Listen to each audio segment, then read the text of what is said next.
Hi, it's Tom with Digital Foundry. The PC version of any release gives us a good glimpse at how a game was put together, and Resident Evil 0 is no exception. Now, comparing PC with PS4, there's not a heck of a lot to speak on in terms of visual differences here, but there are 3 points that are worth mentioning.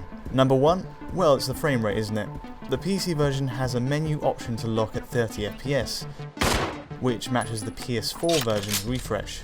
But it also offers a unique 60 FPS mode. Resident Evil 0 isn't exactly a game that demands rapid reflexes, but there's no doubt the game feels much smoother on PC as a result.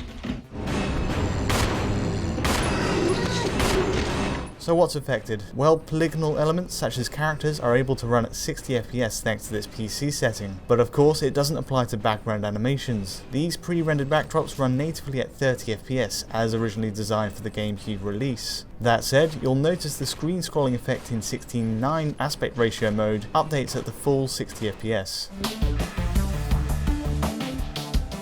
The result is characters are noticeably smoother to control, especially with the alternative control scheme which is added for this remaster, where movement is more free. As a bonus, PC also has fewer issues with stuttering in between camera changes, which is something we notice on PS4. Note how the screen judders a bit when the character runs and hits the edge of the screen on console, and how smooth the transition is on PC. Now for point number 2, let's look at PC's graphics menu. Texture and shadow quality settings are found here, which go from low to high, but ultimately PS4 matches both at maximum settings as you'd expect, while running at 1080p.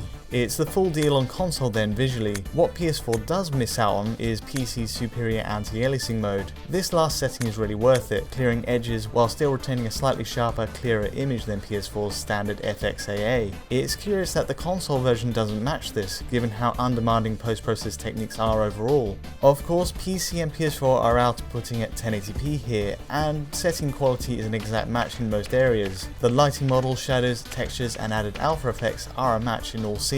Curiously, the background assets don't run at 1080p exactly.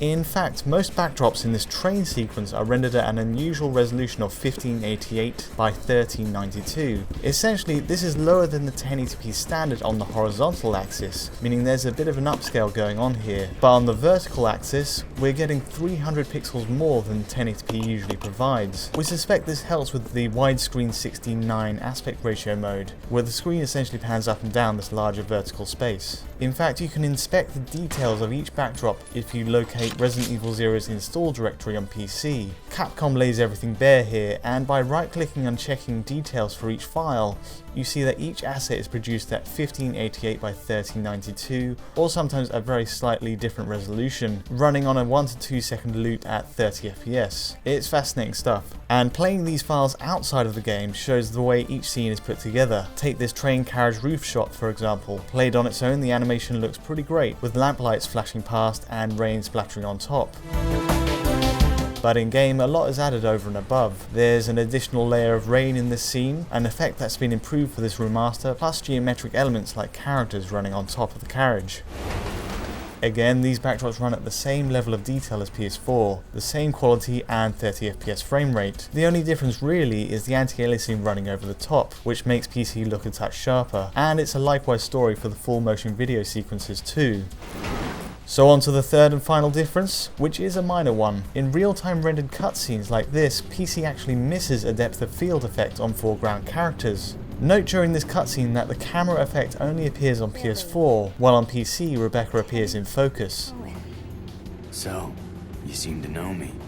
So overall, PC owners pretty much get the full package. It's smoother at 60 FPS, looks clearer with its better AA, but does miss out on one small effect by comparison to console. That's all for now. If you found this breakdown useful, let us know in the comments or give us a like. And until next time, thanks for watching. So, I'm afraid our little chat time is over. Wait! You're under arrest. No thanks, Dollface. I've already worn handcuffs. I could shoot, you know.